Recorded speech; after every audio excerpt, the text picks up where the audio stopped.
Hey everyone, welcome to GDPG. We're doing something a little different today, and we're actually going to be interviewing Colin Day. Normally we play games and do the interview at the same time, but this time we're just going to do the interview and the game's going to be in the background. Where we don't play games while talking game design this time. Say hi, Colin. Hi, how's everybody doing? Hopefully good, huh? Yeah, how are you? Great. It's hot out here in San Francisco, but it's a beautiful day. I assume it's at least not humid. It is not humid, no. It is here. Man. So, Colin, who are you and why should people know who you are? Because if they haven't heard of you by now, then they're missing out. Right? Sure. So my name's Colin Day. I'm the founder of Spellbind Studios, and it's really just a one-man company where I'm like doing my own indie project here. So I do all of the design and coding on a game called Rogue Wizards, and which is due to come out in just a couple days here on Tuesday, September 27th, PC and Mac. And I've been getting some art help along the way from some contractors and some other people that I've worked with in the past, but it's still mostly my kind of project that I've been working on. It's taken me about 3 years to get this far. So this is what I am trying to do because it's fun. Games are fun, and this is why I got into the industry in the first place, so it's kind of cool to be able to do things on your own again. Awesome. Yeah. Well, you were just talking about getting into the industry. We actually looked at your profile before, and like all the awesome places you have worked, and your very impressive resume. So tell us how that transition worked for you. Yeah, so I've been working in games for about 20 years almost. And, I started out on this game. I started making a game in college because it was cool. It was a role-playing game. It was kind of really reminiscent of Ultima 6 and some role-playing games like back in the day. And I found a game company in the town I was going to school at called Fort Collins, Colorado. And that was actually the game Nox, which is an action RPG that came out around the same time as Diablo 2. So that's kind of where I started that whole career, and I've worked on some of these big AAA things, but always usually like action role-playing games and Diablo kind of style things, and actually Diablo itself like that, those kind of games. So, but in just the past few years, like I decided to leave my last job, which was lead programmer at Gazillion, working on Marvel Heroes, to do my own project. And it's not because like working in big teams like is really fun and it's great, but I just wanted to do something smaller and something that I could kind of call my own, and just really kind of see if you can do it. Because just because I've been building games a long time doesn't really mean that you know how to do it and like it'll just work. Like it's still a risk, and I got to give it a shot. There's no time like the present, I guess. Awesome. I mean, here you are now. Yeah. It was Rogue Wizards the first like fully independent game that you've worked on? Yeah, it certainly is. I first started working on it actually with one of the guys one of the founders of Blizzard North, Eric Schaefer, and Trisha Gray. She was part of the team at Flagship. And Eric's contribution to the game is he wanted to do this sort of like town building game, and I wanted to build a dungeon crawler. So we wanted to mash them together and see see what would happen, see if we could make it work. And in the beginning, it was like really, really complicated. There was like the town building mode was like all this kind of simulation game, and you would like plant trees, and you would make a well, you drop water bits on things, and all that. And when Eric left and decided to pursue other interests at Double Damage, I kept the town building element in there, but kind of streamlined it down because I really wanted to focus on the dungeon crawling, and that's kind of how we ended up like at the final product today for Rogue Wizards. That's totally fair, right? And from a design perspective too, you don't want it to kind of feel disjointed. Oh yeah, because there's a really cool game there. Like I can totally see like doing this dungeon, building this town, and there's something really neat there. But as kind of a solo project now, I really needed to scope it back to something I could actually complete, that I could really do justice to. And I didn't really feel like I was doing justice to the whole simulation town mode. So that's why it became simplified. It's really important that you pick, when you're building this sort of stuff, the scope of the game that is actually reasonable that you complete. Developers bite off more than they can chew all the time. It takes a while to figure out what you want to whittle down and what the important bits are. And I think that that also has a lot to do with like the Kickstarter, right? So like how when you were setting up the Kickstarter campaign, did you look at that and kind of figure out like what is the total scope that I can work with and kind of set your goal for the Kickstarter from there? Yeah, so the Kickstarter was really interesting because I had never done one, and I don't know anybody else who's done one for video games. I know some people who've done some other kind of Kickstarters for different kind of stuff, but but nobody could give me like direct advice on how to do it for a game. So what I did actually was I started just with spending money, my savings on this, and sort of like got an artist, and we made the dungeon and a little bit of the town, and so we had basic animations and just a couple of creatures, and I really kept track during those. It's probably about 10 months or so, maybe a year of work.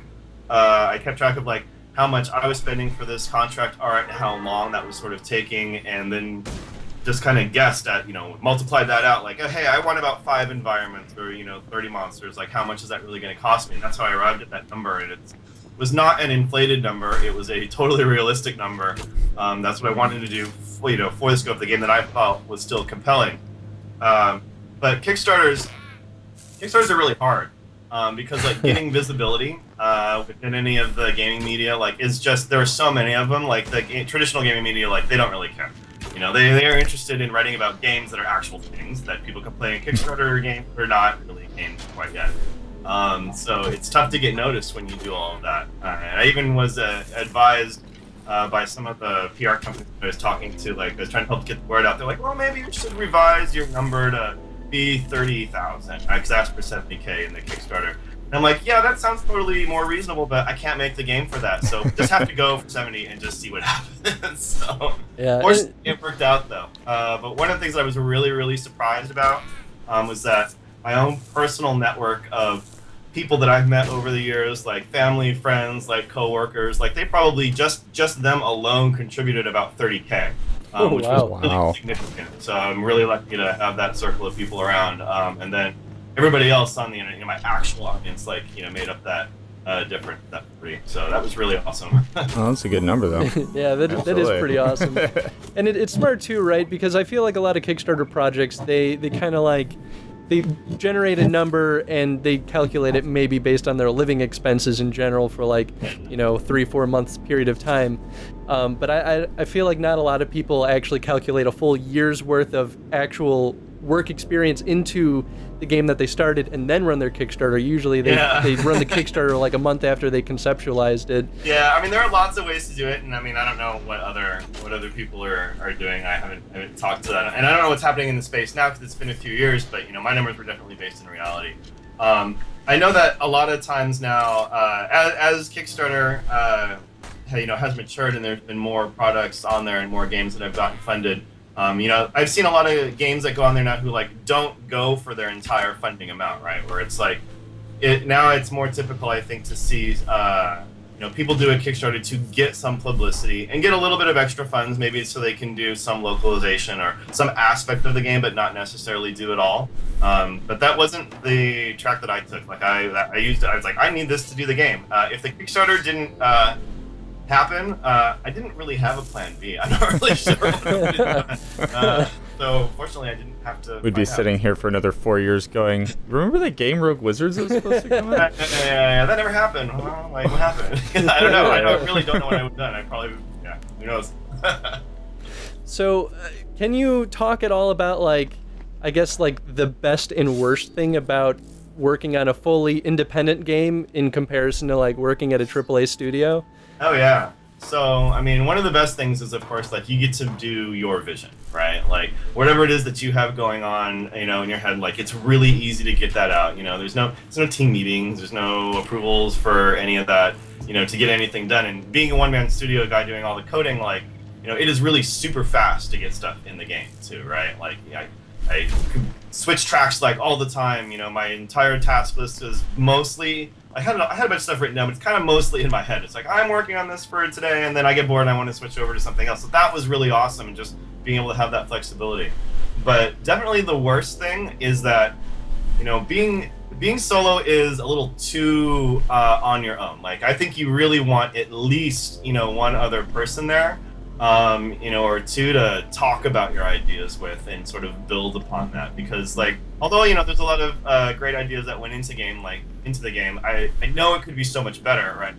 If I had that person to bounce ideas off back like constantly all the time and like collaborate, really make it happen. So that's sort of what I hope I will be able to do. Like, if this game gains some traction, I want to be able to do this again, but next time with a team of one or two other people the entire time, and maybe build a bigger slightly more ambitious game. So we'll see how it goes. Probably be a lot better talking to somebody else than just like a rubber duck on your desk. Yeah, no, but it's great, because like you can have all sorts of arguments, but like I always win the arguments. I guess if I lose, then like I'm really in trouble. So. So did you like hire like contract artists and like other people to work with you on this, or was it pretty much just all in your hands? Yeah, so I had I drew all of the original art, which I don't really think there's much screenshots out there of that, because I certainly didn't want to lose, so my art's not going to win any awards. But I had two different artists and an animator work with me. So I started out with Alex Madrigal, which Trisha Gray, who I started this project with, first pointed me out to, and he was working at Gas Power Games up in Seattle when that went defunct, and so he did all of the art for that very beginning year and the Kickstarter, and even like another year after that.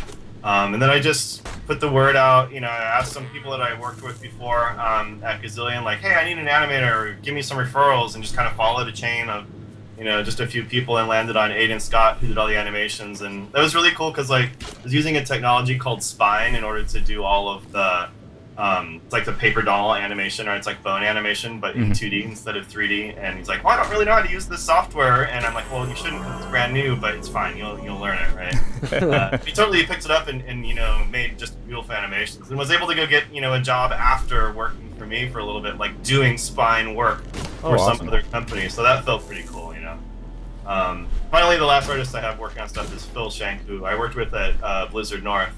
And so he's partnered with me for like that last year, and he did all of the town graphics, and has been doing all of the items and everything. And we still have like a couple more icons to add, but we'll add them tomorrow, just in time for the release. So we're still building everything like up till the final minute here.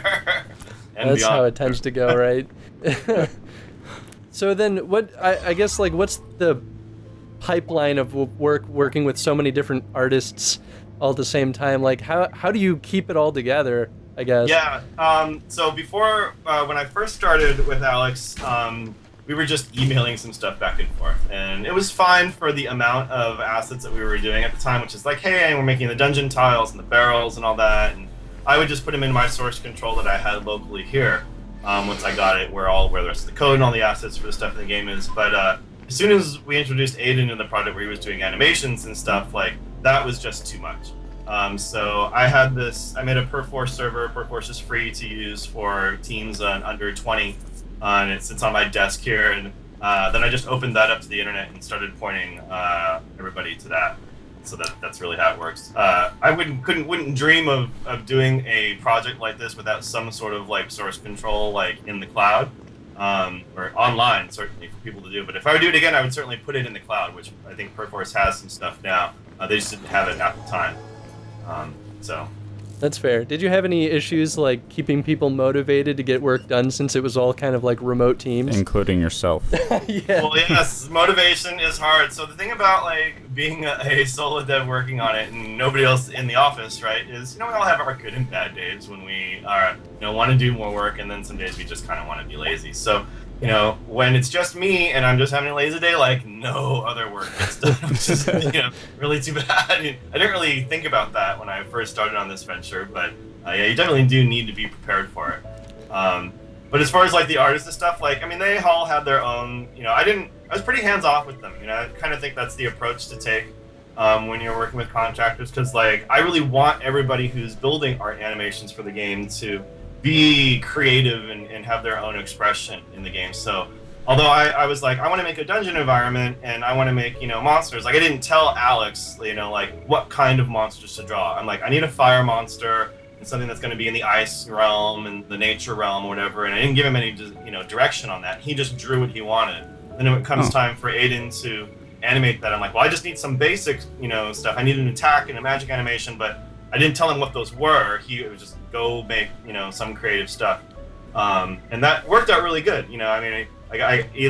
Those two were great. Like, I got really lucky, because they were both creative people and like had the will and the drive to, come up with that on their own and like didn't need a lot of direction. So that was pretty awesome. Oh, that's awesome. Cool. And there's like 30 plus monsters in the game, right? So were there a lot of scenarios where, you say like, give me a fire monster, and they give you a fire monster, but, it's also flying, right? So did it kind of like also their work kind of changed the design of the game as you went back and forth?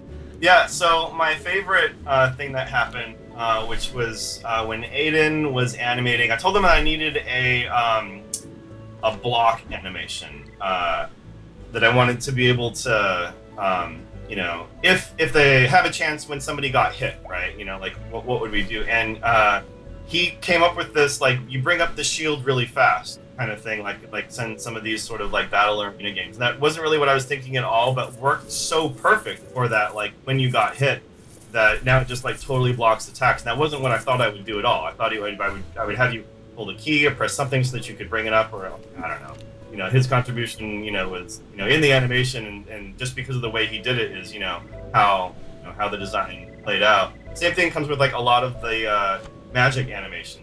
It's just because somebody moved their hand like in a motion to throw something. Well, I guess that enemy's gonna have a projectile weapon. Like, that's cool. Like, you can kind of make it all work no matter what it is, which is part of the fun stuff of making games like this. There's so many different monsters and content that you can make it work. Oh yeah. And there are also, you have like, what is it, 18 spells? Six skills, 18 spells, which is a lot to work with. And so, how did you pull off balancing all of those? Because the spells are so unique. I wanted all of the spells to be unique, and there still is some balance that needs to be addressed into all that. There's a singularity spell right now. I'm watching all these people play it on like Twitch and stuff as it's starting to get out there a little bit into the world, and like, I gotta nerf that one. Like, but yeah, it's important that when I did all of the spells, and all of the enemies, that everything like be unique. So, a fireball is a basic projectile. So there are no other spells like that in the game, right? That shoot just a basic projectile. Like if there is another projectile spell, and there is, they do completely sort of different stuff, like send out tendrils, to nearby enemies as the projectile flies, or do rapid shots in succession, or the swarming pixies. It's a projectile, but kind of things that swarm around your character. So it's really important to have them be really different, and I think that's more important on the monsters. And that was really something that I kind of learned when working at the guys, working with the whole team at Blizzard North. On the Diablo games, like, is to have like the enemies like do like one particular thing. Dave Brevcore always called it like their shtick, right? So that's why every enemy does something that is unique to them, and you can identify with them visually and know sort of how to treat that one specific enemy. And it's not like any other enemies in the game.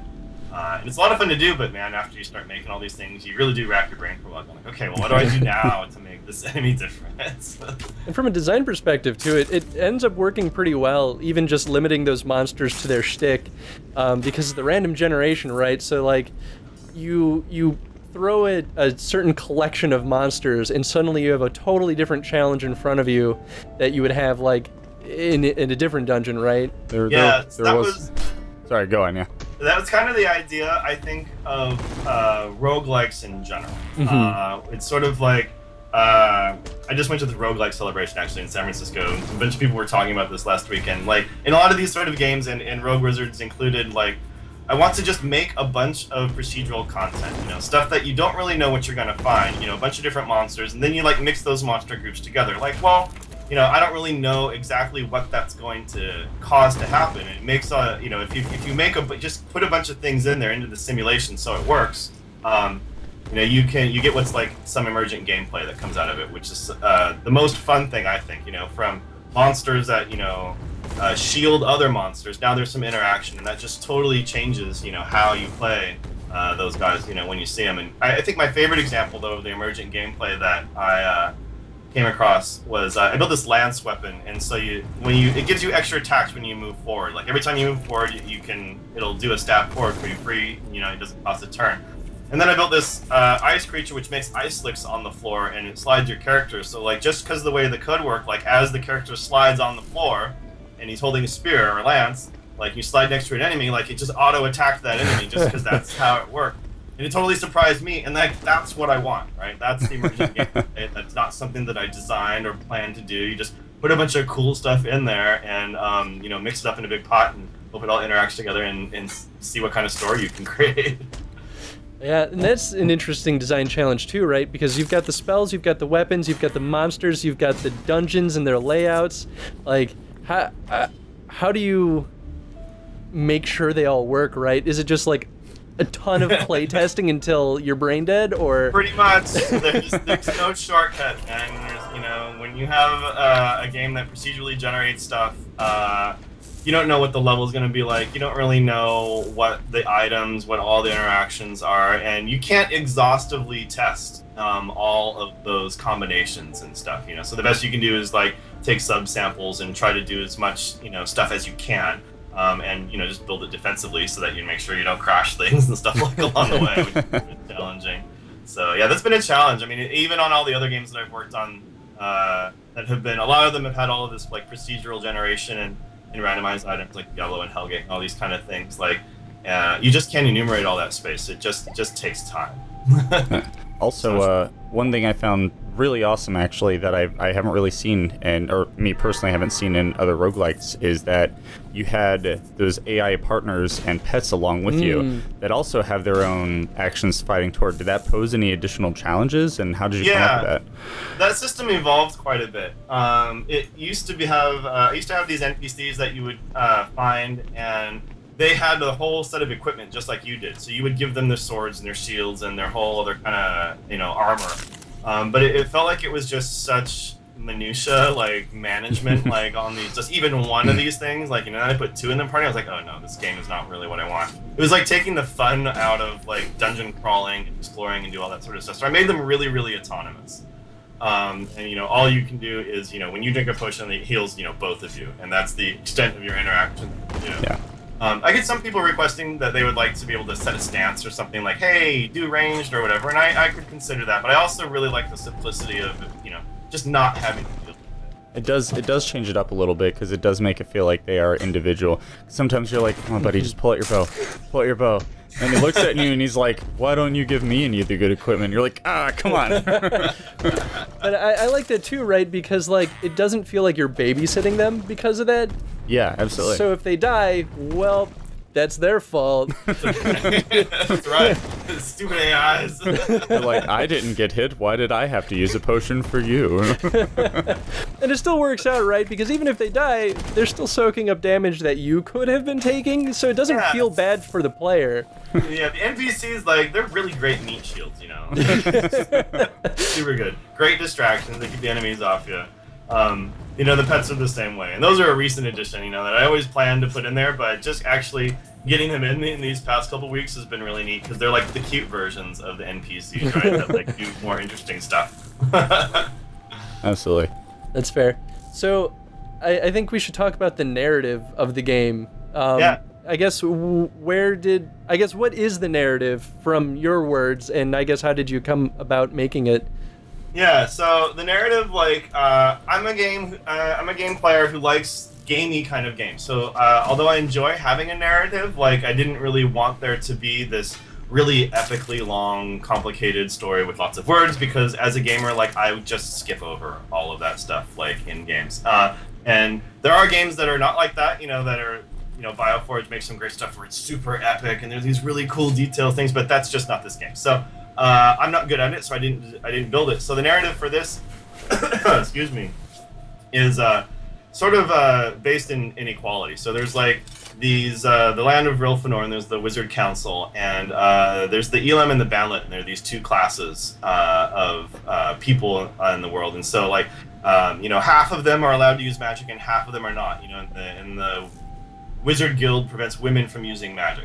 So the idea in the story here is that there are Marilyn, her grandfather, who's part of the wizard guild, like sends out these scrolls into the world to find bandits and teach them magic and sort of hone their latent magical ability and really show them that like magic sort of is for everyone. And the idea is to overthrow Hosprak and the Wizard Council, and then restore balance and to Rilknor. And I didn't come up with this idea whatsoever. This story was written by my friend S.P. Divya, who is someone I met when I was living down in Southern California like 10 years ago, and she was an engineer, and she just left to pursue her new next career in science fiction writing. So awesome. Much like the the artist, like I didn't give her any direction. I'm like, Divya, here's the game. It's this kind of format. I don't want a lot of words. I want it to, I want the story to be cool, but I don't want it to be a lot of things to read. And this is what she came up with. And I'm like, that's great. Like, it's the idea, and it's her idea, and we put it in there, and I love it. I think it gives the game a little bit of a unique perspective from a lot of dungeon crawlers. That are kind of about they're usually so dark and heavy, and nobody talks about issues about equality and class representation. So I thought that was a really nice message to have in there, and I hope a lot more games do that too. Absolutely. So how did the narrative change the gameplay at all, or did it just kind of like the gameplay define the narrative more than anything? Yeah, so actually, Divya was really great at working within the restrictions that I had set, and that was really the gameplay. So I was like, okay, well, I have these characters, so I could draw. Yeah, here are the monsters. I have 5 or 6 female NPCs, which I had to make from the Kickstarters, and 10 male ones. So make your story work with that somehow. And so she took all of those restrictions that I had that were kind of that they were just imposed simply because of the production, like the time and money that I had invested in all of these assets which I had made already, and she just made something that worked. So that was pretty cool. And we did a little bit of stuff. We were able to do a little bit of art, based on the story as it evolved. But I was really impressed how she could come up with something so cool and stay within parameters of what I already had. I did notice too that you integrated that narrative into the map as well as playing through, and it was just like one guy being like, oh, that's some nice armor you got, and you're like, oh, how do you know? And he's like, oh, well, I'm about to be your armor smith now. Right. Yeah, I wanted to make sure you had people in the dungeons that you could find and be with you for a little bit, and it just made sense to deliver a lot of the story that way. And that way, you weren't so utterly alone as you were like crawling around the dungeon, which gets kind of boring. So it's nice to have other NPCs there. But it just worked out like for the town building, like just to find these guys out there and with the scrolls, like they're one of the bandits. Everybody's learning magic. Let's everybody go back to Antard and it's a safe place and learn how to do this. That makes sense. So then, as far as the overall game production goes, I guess what order of things, like when did each piece fall into place? Like, did you make the design first, and then you made all the art, and then the story was put in? Yeah, that's a good question. So, when I started out building this, first of all, it was about building the core game loop. So for me, I wanted to build the dungeon crawler. The very first thing that I worked on was trying to get the dungeon generating so that you could have a character walking around a procedurally generated dungeon. And that's where it started. But the idea after that, and you can kind of prove it out a little bit, right? So it's like, it was a little bit of a risk to see like, okay, I want to do this, but I want to do it in a turn-based way. And I want it to be not really overly like Final Fantasy Tactics, like some sort of tactics game, like a tactics game. I didn't want it to be complicated. So I did that little experiment first. And once that looked like it was actually cool enough to pursue and like go forward, like I did what's in the industry is called a vertical slice. So you make like one monster, you do one quest, you make one dungeon, you make one of each kind of weapon or whatever that is, and you put it together and you can sort of see, well, this is sort of everything in the game from top to bottom. It's just a little bit, it's one quest, and it's maybe even just only 20 minutes or less of gameplay. And that's what actually became the Kickstarter video. So that was first, and then the entire time after that is just spent because when it takes you a really long time to get to vertical slice, so you have to build all this technology, you have to build a quest system, an item system, an Especially enchantment if you're system. working alone. Yeah. So like after that, the idea is that okay, well now you're in production, so you already know how to build everything, and that's where you can just do. All right, well I've done one monster now. I'll just do that 29 more times, and I'm done, right? So that's mostly how it works, kind of. And then on top of that, you had different game modes, which if you want to talk about that, because I know there's 2 different game modes, is it? Yeah, so I wanted to have a more casual experience. I've been building these big, deep, dark, heavy role-playing games for a long time, and I wanted to do something more lighthearted, which is sort of where the story mode comes up. And as I had always envisioned the game like that, that's what I wanted to build, that's what I wanted to play, and that's what I think a lot of people want to play.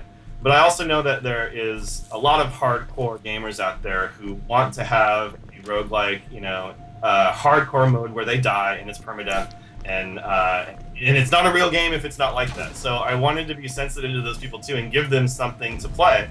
So that's why there's 2 modes. The story mode's like an 8 to 10 hour experience. When you die, you go back to town. It's really you keep all your items, it's pretty casual, and you can just try the quest again. It gives you a new dungeon, so it keeps it fresh and interesting. But there's the other game mode, which is Gauntlet, which kind of cuts out the story. Like, this is I am the hardcore roguelike guy. I am going down in endless dungeon after dungeon after dungeon, and it just gets progressively harder. That always has permadeath, and there's no way to turn it off. So you can just kind of see how far you get. There's a lot of gamers that like to do both out there, and it just made a lot of sense to be able to include the Gauntlet mode in the game. Like, given all the randomized technology, it's easy to take it out of the story mode and just put random dungeons together. So that's why I want to have it for everyone there. It's a good way to reuse existing content in a new format without, hours and hours or weeks and months of work. You'll see a lot of indie developers are using procedural content, and it's not because like indie developers, really like procedural content, although that is probably part of it. I mean, I really do. It is super cool. It keeps the game interesting for the developer itself as well. But it's also a really good way to use a limited amount of assets and make something, fun with. That's fair. What is, I guess, do you have any, personal guidelines for designing procedural content like that? Because it's working with just core numbers like that, right? Like, it's got to be difficult to visualize while you're building it. Yeah. I don't really have a guideline for that. I don't really know, how do you, what seems cool? Like, that's kind of what I do, is I sit in front of the computer, I'm like, what do I want to work on today that this game feels it needs the most of? And as far as guidelines on, how to make it, that's a really good question. I don't know. I just experimented with a bunch of stuff and see what works. I mean, I've also cut out a lot of things that doesn't work, too, some of the dungeon generation, took a while to get right, but it's actually pretty simple, I am surprised how many very different dungeons you can make with just a just kind of dumb simple algorithm that just puts rooms around in a field and connects them with hallways, and then sometimes destructively draws a hallway through it, eating walls or whatever. Turns out to kind of be really cool. That's one of the beautiful things about indie games, right? Is that you kind of get more room to experiment like that. Yeah, for sure. So I'm curious, is the what do you call it? The field of vision? Yeah. The line of sight? The line of sight. Is that kind of where that came from too, of just poking around and experimenting with how you could do with things visually? Oh yeah, so that's one of the things a lot of people, they notice, it's got this animated line of sight system where as you're walking around the world, the tiles rise up and they fall. And that was a total accident. I didn't really plan on doing that whatsoever. I was just building a tiled dungeon because as a coder, that gives you the most flexibility, right? A lot of modern games, they build rooms where an artist makes a really pretty room with 2 hallways, and that you connect that to other rooms. But if you work at a smaller level with the tiles, as a programmer, that lets you just do a lot more stuff. But as and people have been building games like that for years, right? Ever since I've been playing them. But it felt a little too old school to me. Once I kind of got it up and running, and so then I was like, well, what can I do with this now? Because now I've invested all of this time making a tiled thing, and I don't want it to feel super old, And then it just occurred to me like, oh, hey, why don't I make them move around and stuff as you walk around and just see what happens? And first, like, they just came up, you know, and it would reveal the map as you walked around, and the tiles wouldn't go away. And then a friend of mine was like, well, why don't you just make them like fall down too? And I'm like, why not? Let's try it and see if I like it better. And I did, you know. And so it just kind of evolved, and it was this organic thing. But it is one of the algorithms in the game that really took the longest to tweak and develop, like over, you know, a 2.5 year period. Because it's really not just based on, you know, a distance around you. Like, as you reveal other tiles that contain light sources, they reveal around themselves and kind of has this cascading effect. You know, and all the tiles move at different rates depending on how close they are to that light source. So they're real subtle things that like nobody's ever gonna notice, but it contributes to the overall effect. You know. It also does contribute to the balance and stuff like that, because the farther that enemy is or around the corner, it makes your ranged attacks not be able to attack everything in the world, and because of that, it made melee weapons a little better, like balanced. One of the cool things about it, which sort of fell out of that too, is that, you know, when you can sort of attack pretty much anything you can see, which is not totally the rule, but is mostly the rule in the game, you don't really have to display or communicate to the player like, well, what is the range of my bow? Does my bow go 5 squares or does it go 6 squares? Like, it doesn't matter. If you can see the guy, like, you can shoot your bow at it, right? So it just made it really dumb simple to play and use, which is always what I'm going for too. We've also noticed that you released this on a few different platforms, so like all at once. What was it? I don't know if launch it's going to be on Android and iOS too, but I know that's part of the plan, right? Yeah, it is part of the plan. I need to change that on the website. I have all the icons there, but it's not clear what is ready when. So on the 27th, there will be the PC and Mac versions, and that'll be on Steam. And then the iOS and Android versions will come out in Q2 2017 or so. It runs on the iPad and all that stuff now. I just haven't run it on it for a while. I'm sure I have to optimize some memory and all that. It's built in the game engine Unity, so it goes everywhere that Unity goes. It's one of the most popular game engines on the planet right now. So many indie devs use it, and there's a reason. It's really great. There will also be available on the DRM free sites such as Humble, and I'll upload something up to Amazon and everything there. But I'm going to wait a little bit first until the launch so I can stabilize the build a little bit and maybe figure out what to do for a patching system for those guys. But primarily, I think most people will play it on Steam on PC and Mac. Yeah, that makes sense. Although I think the turn-based combat kind of lets it play pretty well on mobile devices too. Yeah, I mean, that was the vision when I started, is I wanted it to play really well on a tablet. And so, you know, I was playing a lot of games on my tablet at the time, like on the couch, and I think it's going to be really great for that. And since I first started it there, like, phones have gotten bigger. Like, so it's great because it's a little too small to play on my iPhone 5. Like, the screen is just a little too small. But now we have like these ones that have these plus-size screens, which is perfect for this. I think it'll be really cool. And since it's turn-based, you know, you can just turn it off, set it down, and you're not going to die. Log out. You know, you don't have to save your game. Like, just press the button. You know, put the phone to sleep or the tablet to sleep. Like, and it'll just auto-save it, and you'll come back to exactly where you were before. Yeah, absolutely. So, can you speak at all about some of the struggles with designing like the UI or even the player mechanics or actions to work well cross-platform? Yeah, that was always the intention to have it be on desktop and mobile from the beginning, so it was definitely a consideration at every step of the way. And you can mostly see that, and I get some feedback when people see it online, like in the size of the UI. So if you open up your inventory, you can see like your backpack is 5 by 5 square. And those squares are much bigger than just your traditional, your typical role-playing game that you see on a desktop. And the reason for that is because the UI scales, and when it's on a small phone, I need that backpack square to be the size, you know, that you can put your finger over, like, and know which square that you're hitting, right? So, but one of the most interesting things I think that I've learned along the way, just kind of by accident and happenstance, is that a lot of desktop games really design just micro small user interfaces for no reason. Text is so hard to read in so many different games.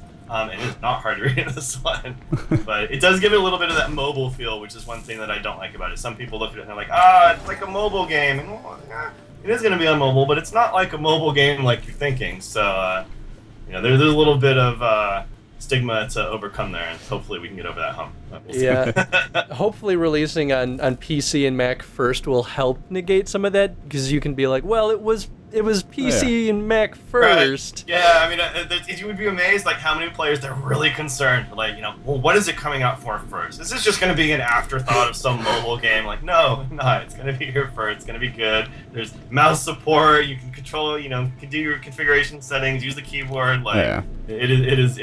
There's a lot of concern out there. Yeah.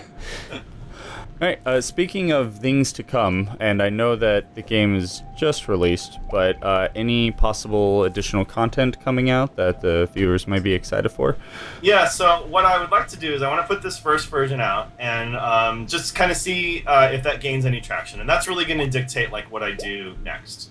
So I would like to, if it gets a little bit of money, I would like to take some of that initial release money and localize it into some different languages. And I think what I would like to do for mobile, because I haven't really figured out what the business model is yet for mobile, but I think it's not going to be your typical, free-to-play, I certainly don't like the stamina mechanics where it's just, where they're always constantly charging you. So I want to figure out, what to do. I want to do something value add, what's kind of called value add mobile version. So if the Steam makes a little bit of money, what I want to do is like build, I think, a few pets, because I think pets are a great thing to sell for the mobile one. Like if I could make it free there and sell pets for $1 or something, like that seems like something that might be cool to me. Otherwise, maybe do ad support or something. We'll see. But that's what I'd like to take that release money and figure out. Also, and if I'm able to localize it, when I launch the mobile versions, because there are different app stores across all of the world, you have more chances to be featured in, Italy or Spanish-speaking regions, if you have native localized apps. Awesome. Yeah, very cool. So my one of my favorite questions to ask are, what was the weirdest or maybe your favorite bug that you encountered while you were developing it? Yeah, so there was one, which was just recently, actually, and I have all this in-game bug reporting, so it all goes into this database, and I get screenshots and save game files and everything that kind of happens out there. But I got this one 2 weeks ago. It was I walked up to the level, and all the floor disappeared. And I'm like, okay, that's completely different. And so the game sent me the save files, and I tried to load it, and lo and behold, in the save file, there is nothing. There are no levels. Not only is it just floating in the world, there are no levels to load. And it took me a long time. I went through the logs, and I'm looking and trying to figure out what is all of this? And there was a small bug that was trying to close a quest. And because it was in this particular game mode, it was trying to close the quest for the level that you were in, that the player was standing in, so it deleted the world, as the player was standing there, and all of the other worlds in your save game file, and then they were all gone. And I couldn't get it back. But fortunately, it's fixed now. Yeah, that's pretty intense. Awesome. Question for you is, was there at any point where you're just looking and you're like, I can't beat my own game? Was it, was it ever too difficult? Or lots of times. Oh my god, you don't know how many hours that I have spent, grinding through this thing, going this is too hard, dying over and over again, constantly tweaking numbers, but the way I always do it is through this rule of halves and doubles. So I don't think there's a better way to do it. If something is too hard, I will half their damage, their hit points, or whatever it is, and do the opposite, for the other way. And that, I've just been able to achieve balance faster that way than I think anything else. I think it's a pretty good rule. Awesome. Yeah, it's certainly probably more time efficient than tweaking it, tiny little notches and going through it over and over and over again. If you add 0.5, it's really hard to tell what's going on. Double a thing, it's a really big effect. It's really obvious, right away, whatever that is. And that applies to, more than just balance stuff. I do that, when I make artwork, when I do particle systems. It's kind of a great way to get to a number that you feel looks really good, I think, quickly. Awesome. Did you ever encounter the point where you were so good at the game that any of your playtesters playing it just couldn't keep up with you? Yeah, so every developer becomes super good at their own game. They play it for hundreds and hundreds and hundreds of hours, if not thousands. And so I think the game is too easy. I think it's way too easy. And I put it out there, and there are some players who agree, but I'm watching people play on Twitch right now, and I don't think those people agree that it's too easy. It's just the way it is. So that's what's so hard about balancing games, like, as the developer, is like you get really good at it, and I think it's really, really easy to make your game like just too hard for the average player. So you got to really restrain yourself, I think, when approaching this. And you should. I like to err on the side of more forgiving and an easier game than too hard, because too hard just going to make you rage quit. Like, nobody's going to play your game after that, right? Absolutely. Too easy, like, you know, if they keep playing it because they like it and it's too easy, they'll, you know, players are pretty vocal about it. They'll let you know, and that gives you a chance to, you know, tune it going forward. And you mentioned testers too. A little bit before the game released, you actually sent a copy out to some of your backers so they could actually send in bug reports and stuff like that to you.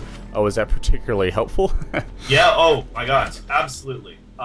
If I could not have gotten this game done without the backers, like, not just for their backing finances, but for all of the playtesting that they have done for the past. It's been a year. You know, it's been a year since the game went into alpha, and they've been playing it constantly this entire time. Because of those backers, like, I was able to not do an early access period on Steam, which I think sort of, you know, it serves, like, early access serves a purpose. It's really great, but you know, it's really there for testing. You know, it's for getting developers money to finish their game, like, and do testing. And fortunately, because I had these Kickstarter backers, like, I didn't have to go down that route, which I think is really nice. Awesome. Well, So then, I guess a good final question would be, do you think you're going to stay in the indie sphere and keep making independent games if this one gets you enough money? I hope so. That's the idea, you know. If so, my plan going forward is, you know, we'll put Rogue Wizards out on the desktop, see what happens there. That'll also determine how fast I get to the mobile versions. And then we'll see what happens there. So if some of those things made money, then the idea is to make the indie studio and, you know, make another game. And if not, then I'm going to go get a job because I'm running out of money. Awesome. Well, definitely hope Rogue Wizard sells, like, way beyond your expectations and it fuels games to come. All right. Well, thanks for joining us, Colin Day, and Spellbind Studios, as it is. For everybody watching, please check out Rogue Wizards. It is fantastic. We both spent too many hours on it collectively, so. Too many meaning still never enough. But well, thank you again for joining us, Colin. Cool. It was awesome having you on the show. Great. Thanks for having me. Till next time.